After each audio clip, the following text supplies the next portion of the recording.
Hello, hello. Yeah. Yeah.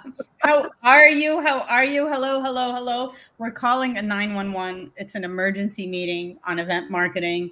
I know people were wondering if this was cut the shit. We will be cutting the shit and the bullshit and the what the hell, but this is a totally different meeting of the minds. And I am super excited because two people came to the rescue and answered the 911 call. I'm like, what the hell is happening with event marketing? And Rachel Stefan with Snowball, Tamar Beck with Gleanin. These are the rock stars of event marketing. These are the rock stars, solid about influencer marketing. Give it whatever term you want. If you need any kind of insight, you got to go to the best, like to the top. You have a way to make someone feel so good, Dahlia. And it's only Thursday. Guess what? My head is getting bigger and bigger as you speak. Your hair is getting bigger. And the hair too. There you go. So, Tamar, you need curls. So we'll send you a wig next time. My daughter. What? My daughter's got them. She's getting ready for prom now. She's got curls. There you go. There you go. So super excited to have you. And we just want to really help event professionals, event marketers. Hi, Melanie. To really understand what the hell, first and foremost, what the hell is happening with the LinkedIn algorithms? What is happening and what is changing? And why are we like not getting the views that we want? Why are we like our feeds are like sort of like what is going on? And so talk to me, Goose. Rachel, you want to start? I want to start. I don't know. I mean, who knows what's going on with it? There's lots of going on with it. We're all trying to figure it out. Everybody has their own theories and everybody is trying to test things and figure out what works. Sometimes I post something and it gets like, I was like, what? This post got this many, and then you have something really valuable and you share it, and it's like, it doesn't get that much. So it's always like a test happening of what really works for them, and why you should be seeing more of the people that you follow. Obviously, they want people to stay on the platform, and anything that sends them outside of LinkedIn is really looked down on, and they're gonna defavor that in the algorithm. I mean, there's so many different points. We can talk about a lot of things, but I don't want to hog the conversation here. So Tamar, what are you seeing from your side? Yeah, I mean, the same. If only we knew what was going on. There are days I write a lot of content for LinkedIn and I spend so much time on it, and then to put something on, you think, my God, I thought that was a great post and it was just awful.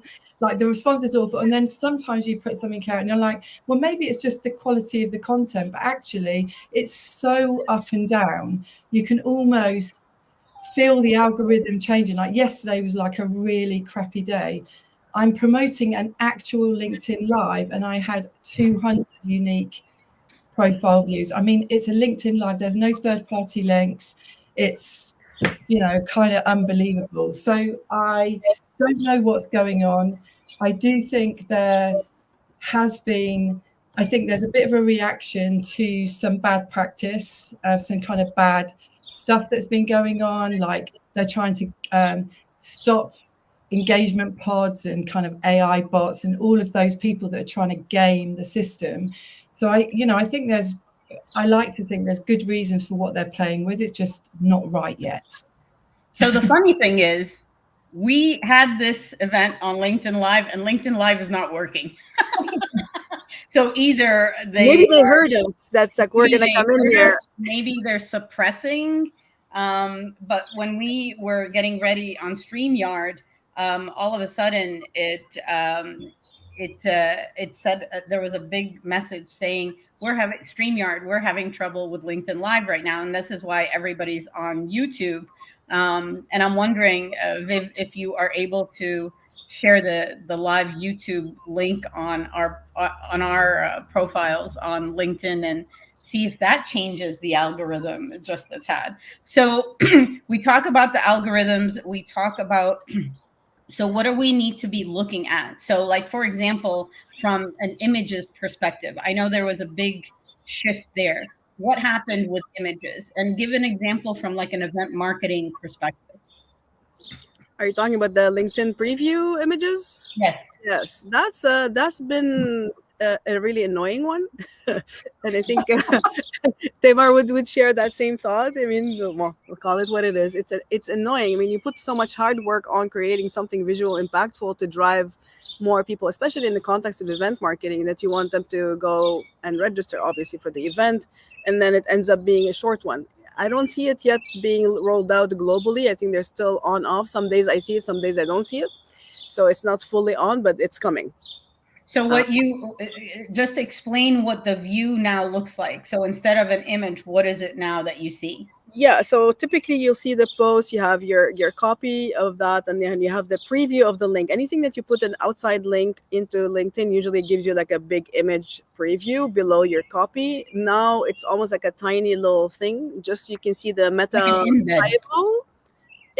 Yeah, meta title, only the title of what you put there, and a small little tiny thumbnail of the image that you have, that you can even make out what's in there, especially if you have too much content and stuff going on with it. So And obviously they want to favor you to stay on LinkedIn. They don't want any outside links. And even I find it funny that when you click on a link from a post on LinkedIn, it doesn't open it in a new window. It's gonna open up an intermediary window and tell you that you're leaving LinkedIn. Are you sure you want to do this? But like, why? Just send them outside and then come back to my other tab, which is annoying. So that's a big impact in terms of also event and promoting, because usually, what we both do in terms of Snowball and Gleanon is giving all our different community members links and copy and visuals to share their presence at events, and yet that being reduced to a small one. So that's obviously, it's something, a priority to look into, and looking for a solution for that. And Tamar, in regards to that preview link and image, is that different on LinkedIn browser-based versus mobile app? Since most No. of our, it's the same, So same we've been shitty thing same shitty thing. Same shit everywhere you go. everywhere. I think I first noticed it about 5 months ago, so it's been happening on and off for quite a long time. But we've taken the view that I think it is here to stay. But LinkedIn haven't even made an announcement about it themselves. But there's lots of talk in marketing channels, because marketeers rely on those visuals to grab attention. So if you're looking at your feed, often the visual is the thing that stops people and makes them pay attention to your post. And we've just taken a view that my feed was going like Rachel's, on and off, and I was like hoping that it was just something they're playing with. But for me, it's just constant, and we're getting emails in from customers every day thinking it's something we've done, and we're actually making change. We've got like 2 weeks of development work to try and accommodate it. If LinkedIn can go and change it back again, we're going to. Anyway, it's the way it is. So I think the main thing for us now is understanding that we need to give people choices. So give people choices about, if the image is important, let them download the image and load it up with the suggested post and the link in it. You'll get penalized for putting a link in the post. But well, that's the other thing. There came a time when it's like, if you got a link to an event or to something, don't put it in the post, put it in the first comment. Exactly. And then it's like, what the hell? I know.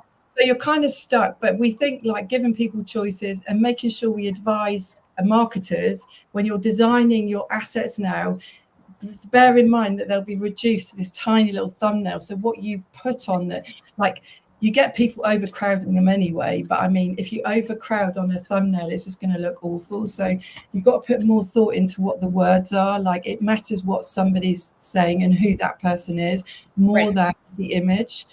And obviously the whole way around it is to pay. Funnily enough, that's what I'm saying. That's where they're going with this, right? They want you to do a media buy now. Exactly. For you to stand out in a feed, like you're saying, Tamar, like right now, yes, the image right now makes you stop in your track, and it's like, okay, this is interesting, grabs your attention, then you read the text. But right now, the only ones that they want to have focus on is the one that are sponsored content, that you have to show that.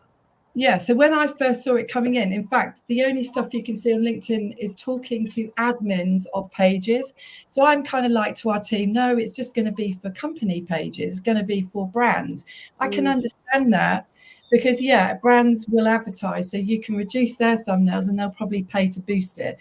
But to do it to all your members, all of us that are not brands, we're people, but it looks like it's coming for everyone. But you can pay to be, you know, like there is some good things that LinkedIn's done, like the being able to boost people's posts. We've done that for our own event as part of a case study, and that's worked really well. So I think there are some benefits. There's some good things and there's some really shitty things, and you just got to work with it because we've got no control over it. It's up to LinkedIn what they do. So let's talk about, I mean, there's a lot of questions about like, okay, if LinkedIn is being really crappy to us event profs and event marketers, you know, where else should we go? But before we leave LinkedIn, you know, what are your thoughts about like the short video format and the TikTok type of vertical, you know, push that they're trying to do in regards to promotion, brand promotion, event promotion? I mean, is this something that you're seeing your clients doing more of, or are you coaching them to do more of it? Have you played around with it? Does it break the algorithm or does it break LinkedIn? Because it might. I mean, it's interesting to see the video feed that they have now with the short reel. It's almost like LinkedIn is almost having an identity crisis, I have a feeling. It's like, what about me? I want to be like TikTok. I want to be like Reels. Like, what about me? Like, yeah. And what the WTF? But the games?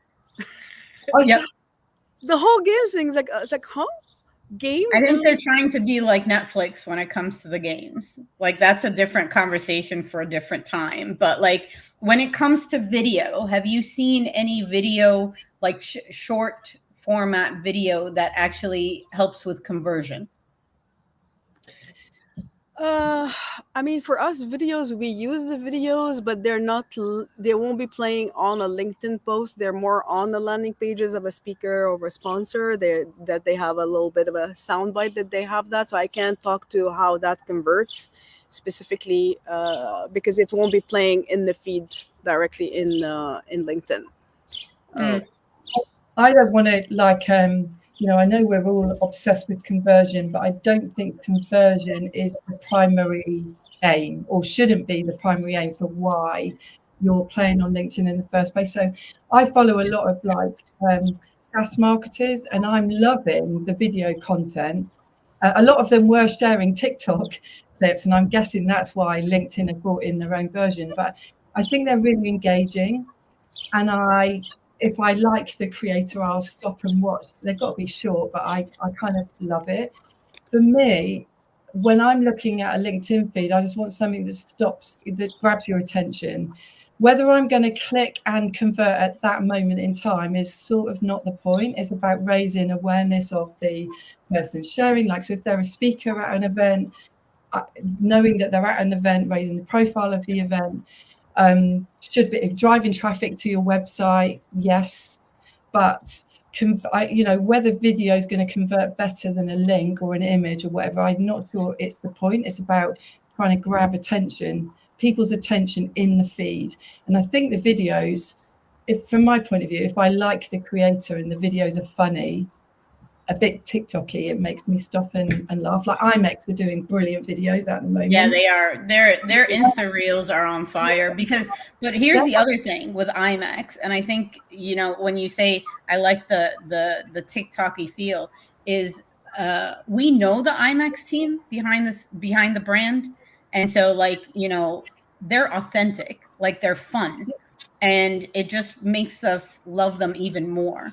Which, you know, for a lot of other brands that we're dealing with, they have a hard identity crisis where they're like, no, we can't be so like, you know, cool or like this, then people might not take us as professional. Like if you look at like what Money 2020 is doing, you know, like Catherine Frankson with her marketing team, this is where I think people are going to have to like let loose a little bit more. And it's not in their DNA. Yeah, but you can just be human. I think you're seeing people on LinkedIn be more real, Yeah. You know, most people being more kind of authentic. Like if your only aim is to get someone to register, it's the same as me going on and my only aim is to get you to buy my product. It's shit. Nobody wants to read that, right? Yep. You're either going to give them something that's helpful or entertaining, that's going to teach them something, or don't bother.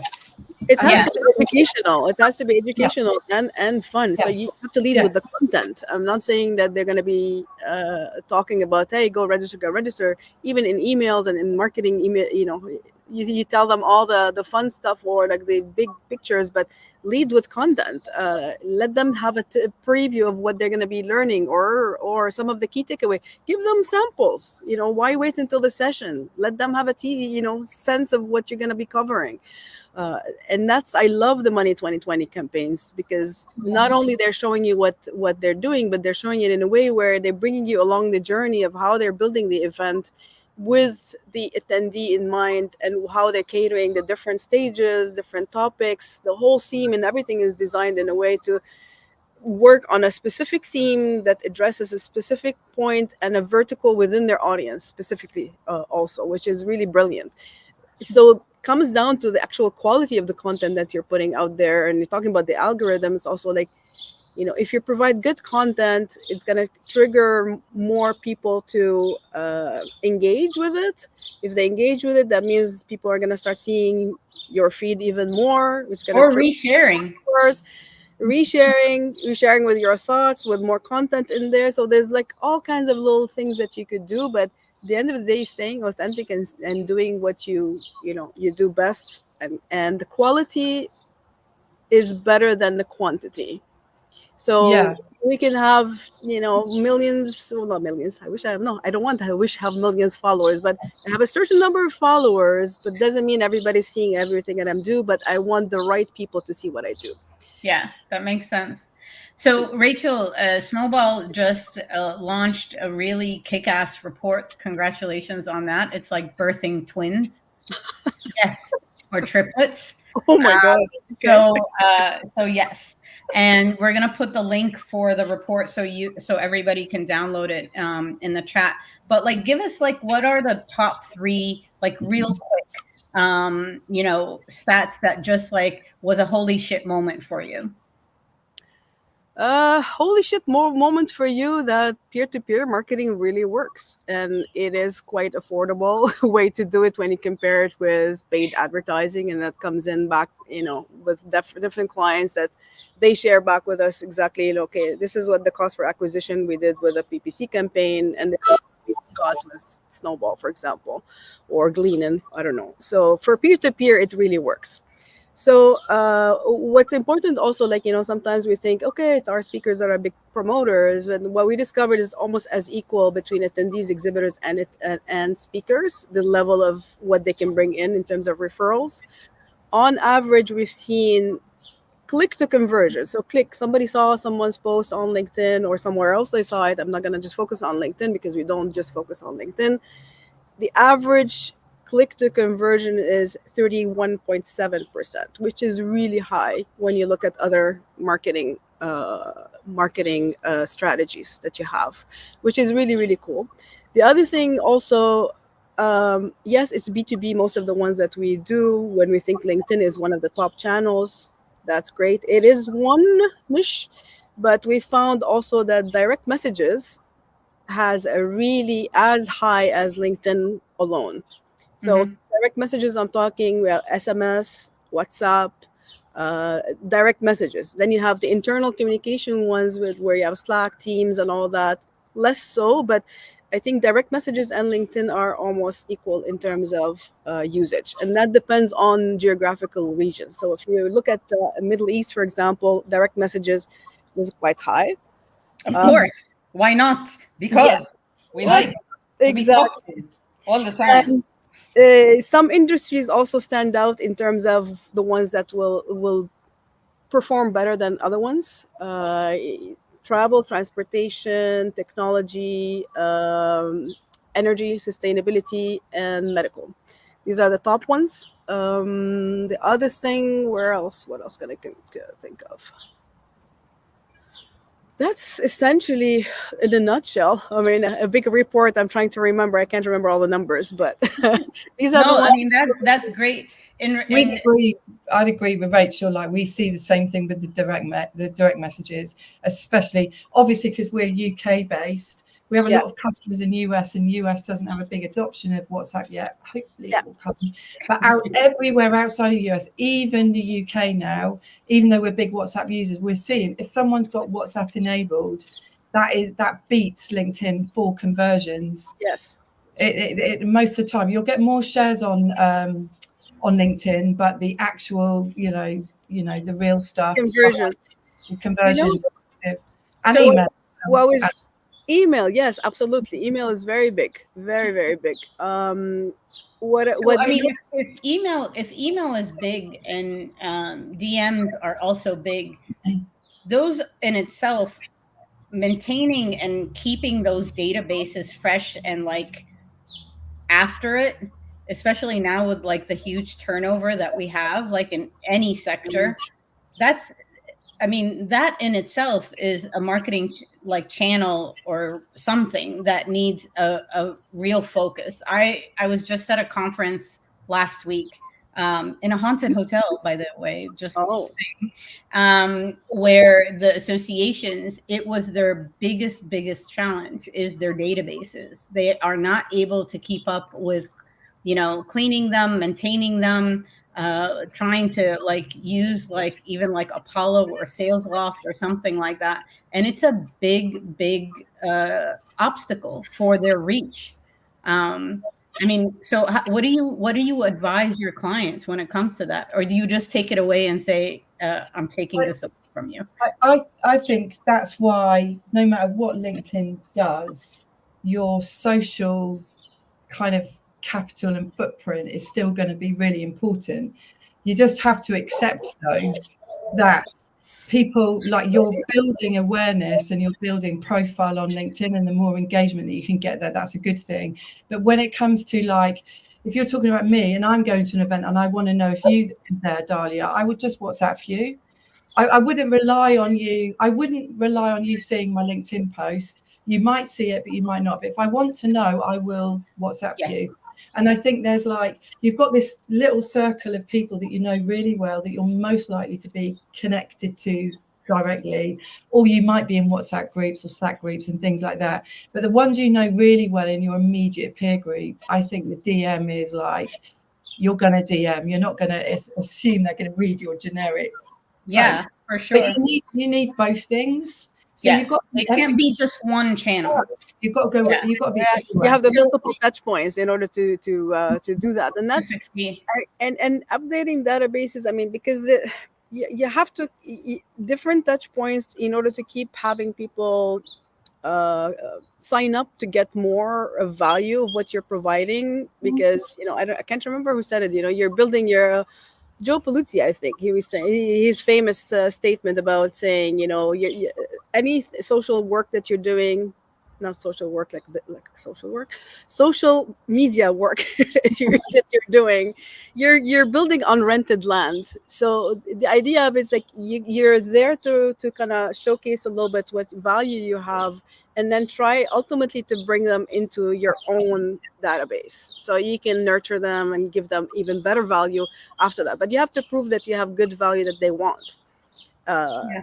and stay active with them and provide up-to-date stuff. So associations have a lot of work to do in terms Yeah, of they do. engaging with their members and justifying why they want to be members and what value do you bring that I have to be inside the organization as a member, and they don't get it just by being a follower of your association.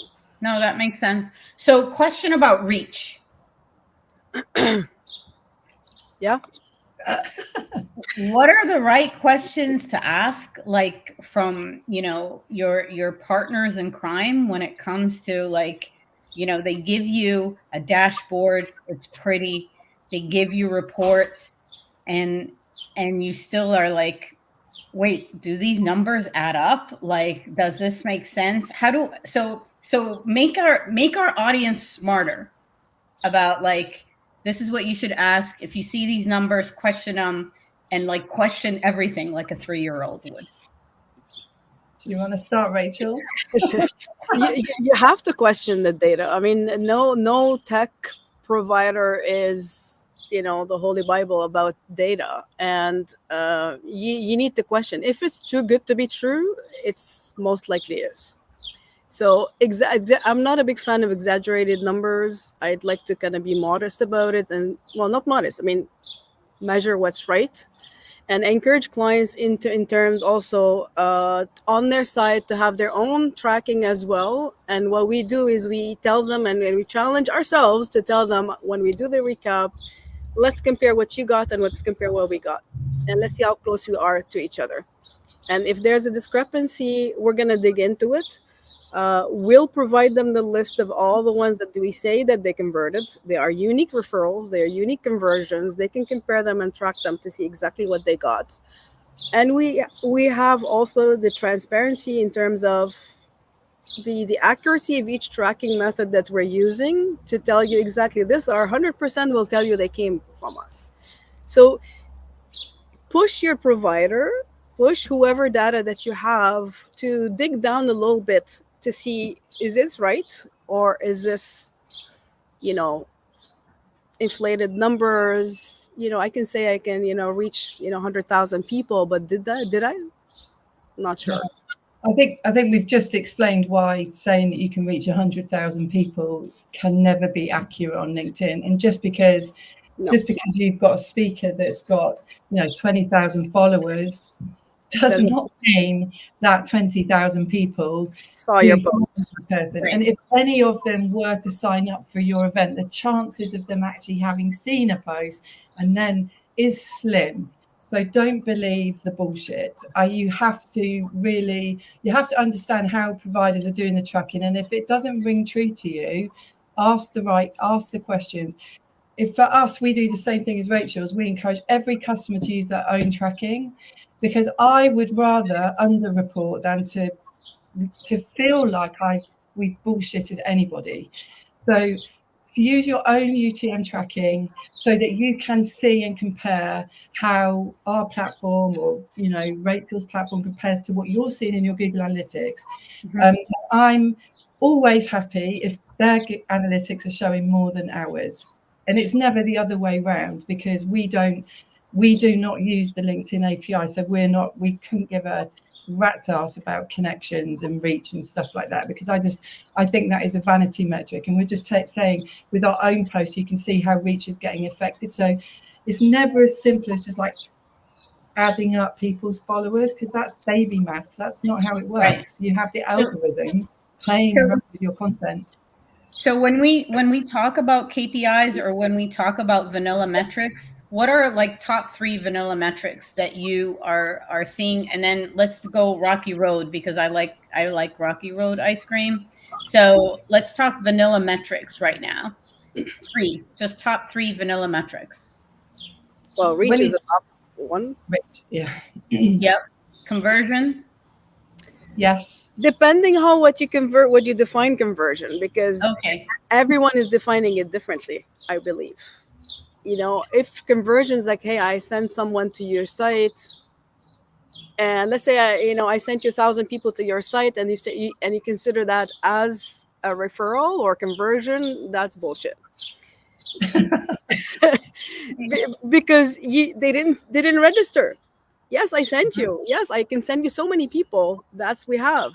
But did they actually end up on that thank you page at the end of the day and they're registered? That's where we count as conversion. So I think defining and understanding the terms, because we can throw the terms and nobody's questioning, like, okay, well, what do you mean by that? What is it for you, conversion, for example? And what is it for me? That's, I think it's really needs to be clarified. Mm-hmm. Tamar, what about you? Yes, well, I would just echo the conversion thing, because everyone's fairly obsessed with last click attribution, but last click attribution, as you know from word of mouth, you can see Rachel, like all those DMs, we're only touching the surface of what is actually probably going on. We can only track what we can track, but that there'll be stuff kicking off and conversations happening and people recommending. That's all word of mouth, and that's going to happen. I think some of the best things I've seen recently, and we did it on our own event registration, is ask people how they heard about the event, and you will see in that the power of word of mouth. Now, our platform is going to report a portion of it. Your ad revenue is going to report a portion of it. Your emails are going to give you a portion of it. But all you're going to see is what that last driver was. But it doesn't mean that all your channels, they have to be used all together, because each one of them is going to have a part to play in raising the profile of your event. So things like, I used to call them vanity metrics, but I'm coming around to thinking like the really important things are like, you have to have people engaging with your content. Your website traffic is now much more important than ever. That means your website can't just be vanilla and static anymore. And event websites usually are. You go on an event website, do you know if it's for you? Do you know what it does? Do you even know when it's on? I mean, we should have another session on that. I know. That's a part event 2. websites, yeah. Yeah. So I just think, I don't think they are vanity metrics anymore, but you do need to take a holistic view of your marketing. And I'm seeing more event marketers add that question. So all the 40 questions that you're asking them, the most important thing to know whether your marketing is working is to ask the attendee, how did they hear? How did they discover your event? And well, I mean, even if you look at retail therapy and you look at a product and then it follows you around, Insta, TikTok, blah, blah, blah, it will say, where did you hear about us? Yeah. Especially if it's like a new brand, etc. And then you have to, and then you track that journey of awareness, if you will. Yeah. If you've got to pay £2,000, $2,000 for an event, you never heard about it before, you read something on LinkedIn from a speaker like, that sounds interesting, I really like that speaker. The chances of you clicking on that and registering without doing a little bit more research is about slim to nothing. I don't think that's human behavior, but you will go through a journey of learning more, seeing more, hearing more to convince yourself that, and who knows what that last touch will be. Exactly. And the other thing is also, if the event, depending on the price ticket of the event, if it's a free event or a paid event, and the more expensive the event is, the less likely that they're going to click and, I saw a post, I clicked on it and went and registered immediately from that. And then I paid, $2,500 for the ticket. That's not going to happen. So when they go back and then check and plan and all that stuff and come back and register, we probably won't be able to track it. We're not tracking that. But, it's part of the process of I mean, you don't question in a way what you put on PPC and Google ads, but there's other things you cannot drill down and question those. But conversion is, unfortunately, is still one of the ones that they're really like focused on. It's like, this is but look at everything else around what it provided when it added up to. It's not a replacement of any other strategy. It's like something that complements it to what you're doing.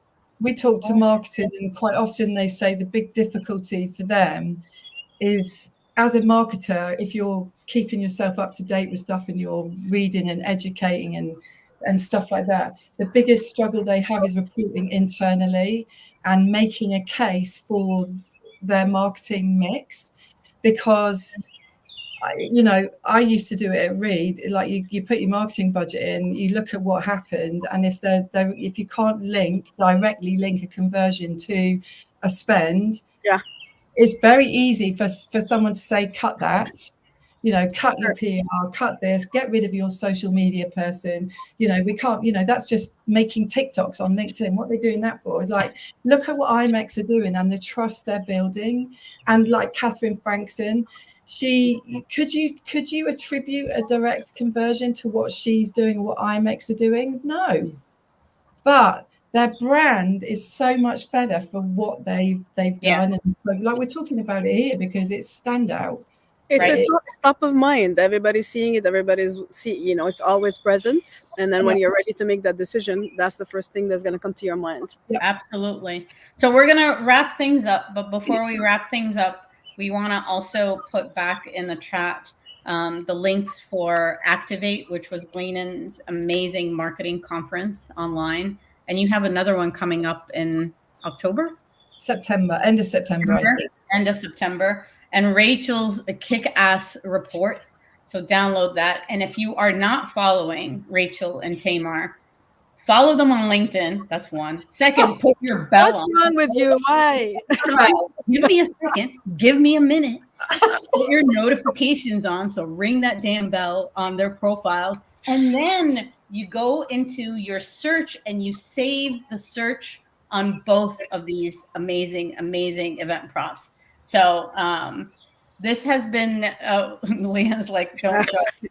Leanne, I can almost hear her saying it. so thank you, Joe. I want to just thank both of you for answering the Batman call. The Batman signal went up, and the Batgirls came, and and I'm very grateful that you guys are thinking of yourselves as event profs and thought leaders, and you want to help this wonderful world of LinkedIn shit that we're in at the moment, and not thinking of it from a competitor standpoint. This is epic right now. You just made my day. I'm going to have a tear, but that's okay. But Tamar and Rachel, I love you both. Thank you, thank you, thank you. And maybe we're going to do a part 2 on shitty event websites, but that might need a bottle of wine and an hour. Yeah, we can do a website there down. Opportunity, if people are up for it, that we roast a couple of event websites live. Yes, that's what I'm saying. Website tear down. Let's just send if your links. Anybody wants to take that on with us, Rachel, you and I did that like in a past life, like years ago, and it was kick ass. We could do it for registration.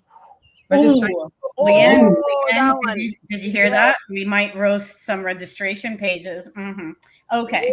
But anyway, happy Thursday. We are going to put this recording back on LinkedIn and then with some kick-ass copy or whatever post, maybe a little bit TikTok-ish videos. You never know. And love you guys. And thank you. We will not have the Cut the Shit show next week because of 4th of July. But we are gearing up to put our 100th episode together for July 11th. So that's going to be an extra long program, and it's going to be fantastic. Thank you, thank you, thank you. Have a great day. See you soon. Bye. Bye-bye. Bye.